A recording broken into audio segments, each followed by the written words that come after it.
So yun nga mga kakuya Dens, no? At may gala na naman ng kuya nyo alone.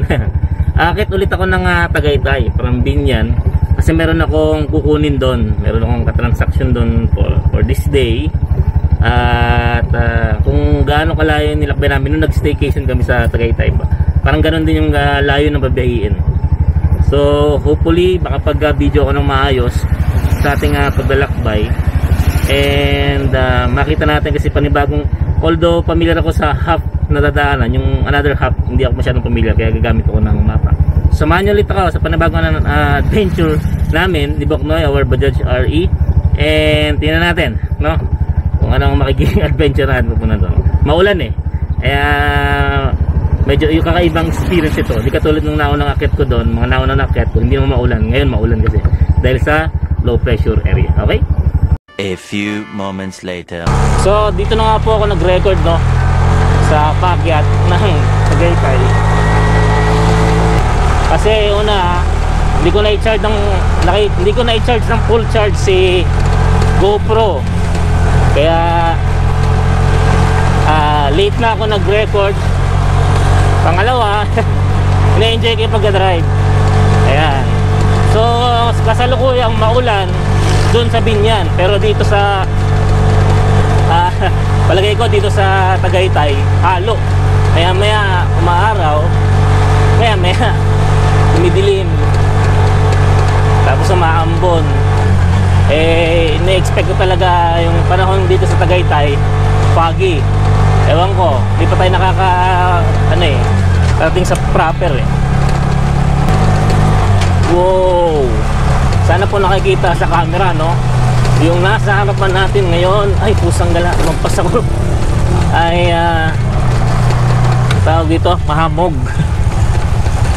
Lamagpas ako sa dali, paano ba ako babalik doon? Ay, na-miss ko yung yung target ko na dadaan ako sa Anyways, sana nakikita sa camera. Wait lang ha. Kung nakikita nyo po yung paligid, medyo mahamog na dito sa Tagaytay. Ang saya, pre. Ayan. So ayos. Iyan natin.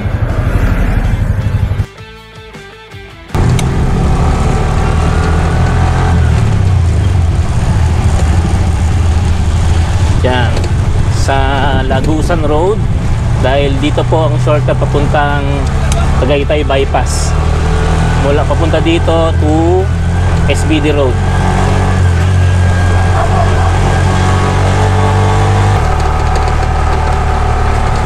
Yay! Pakyat na!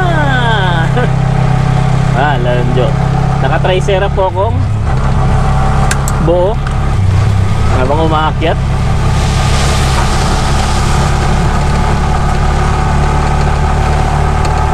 Daming aso dumadaan sa kalsada dito. Pare-pare yung itsura. Grabe yung amog. Sana nakikita yan sa video. Tingnan nyo. Ay, grabe. Diretso tayo. Dito po ang daanan. Shortcut.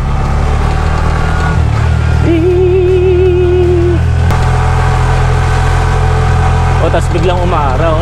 Galing. Ang kulit naman ang klima dito sa Tagaytay. Nahamog kanina, tapos ngayon ay, akyatan blues. Kaya, diba? Ito tayo kasi baka biglang dito tayo sa Batangas Bypass Road. Ayun yung bundok na hati. Tutukan nyo sa camera. Ayan, ang kulit diba? Tapos liko tayo, siyempre. Ito yung challenge na ahon, no? Siyempre bubuelo ako. Haba niyan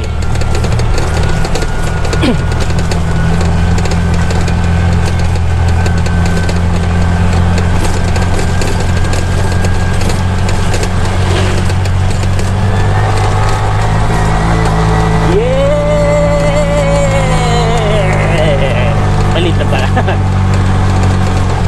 Tapos magbagal dito dahil ito ay subdivision. Tama ba? SPD Road. Yan. Ayan, Batangas Bypass.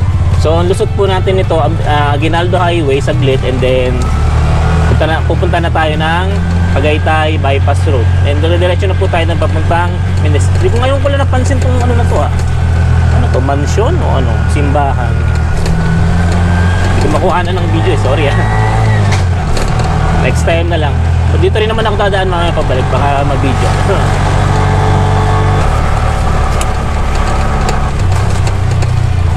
So dito na tayo papuntang Aguinaldo Highway. Kung nakikita niyo may bus doon, Aguinaldo Highway po yan. At may terminal dito ng Bokpyo. Bokpyo, Tuktuk, pabayabang tawag nila dyan. Bao-bao sa mga Bisaya, ibig sabihin daw yung pagong. Ayan. So kakanan lang tayo dito, then ayun may nakalagay Batangas, Alfonso via bypass road. Sa bypass po tayo dadaan. So saglit lang po yung daanan dito.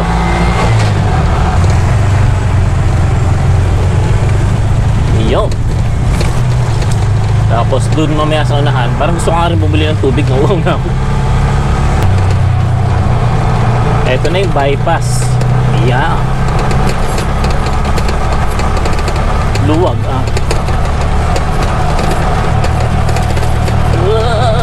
Uy, magagastusan ko yung magandang sakay. Mababasak lang. Sanggala. Porsche. Pag nabasa ng tubig kanal yun, hindi mapangit. Kaya iniwasan ko ito. May punang semento. Oh, piyaman ni popcorn. Ayan, pag nagka-drive kayo, nakakita kayo ng ganong stock ng tubig,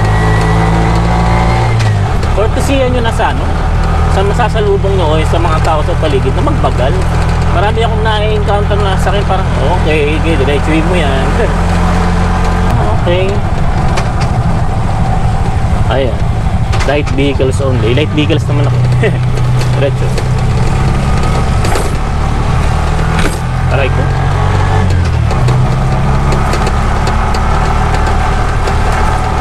Ito, bagong daanan, bagong conquer. So hindi ko alam kung anong daanan to. Well, actually parang bypass din pa yata.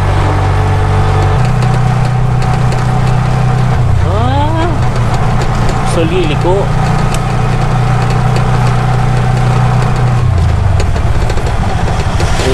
Okay. Tapos saan ako dadalhin to?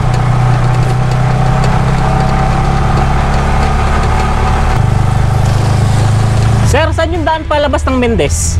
Dito? Okay. Sirado ba yung daanan sa kabila? Sarado? Sarado pa po, hindi pa yari.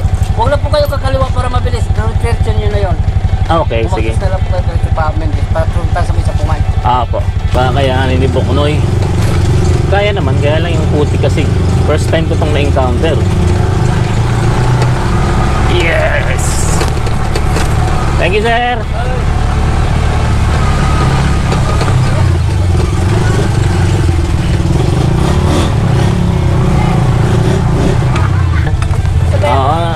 Dali. Igi. Bye! Hello! Nag-vlog kayo kaya? Oo, yun. Camera. Saan? Ngayon. Kaway ka. Hello! Sa... Saan kayo kaya? Papunta kang Mendez. May kukunin lang ako dun. Kukunin na kayo? Oo. Sabihin, bawal na akong bumalik dito kasi ang balik ko, Tagaytay bypass ulit eh. Sarado talaga yung daanan. Dito. Pwede pa kayo dito? Papabarihan muna ako para may bigay ako sa'yo. Dito na ako kaya. Sige. Salamat sa pag-a-assist. Nakakatawa ang mga bata. No?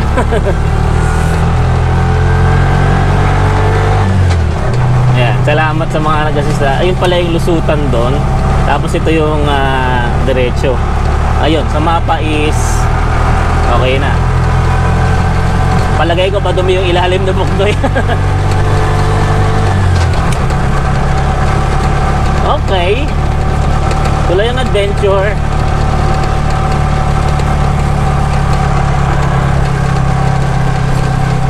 Kung babalik ako doon, yung paakyat, mutik. Pero sige, tingnan natin.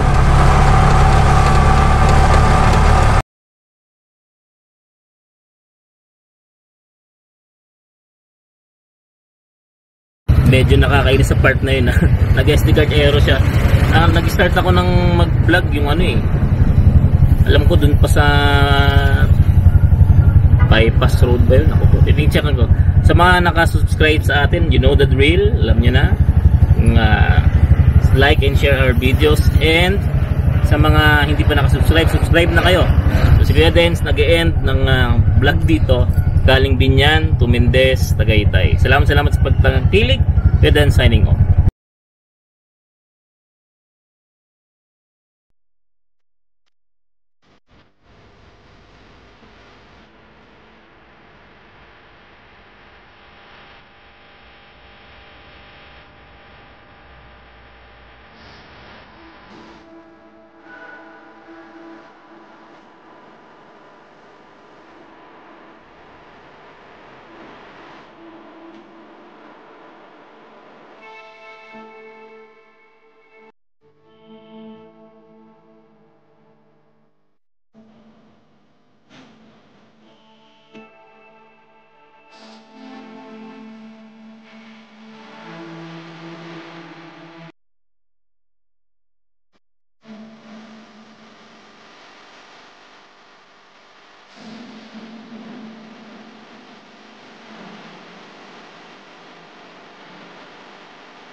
So nakatawid na tayo nung bypass na bypass, ano? Kasi ginagawa yung kalsada dito, di ka makakatagos dire-diretso.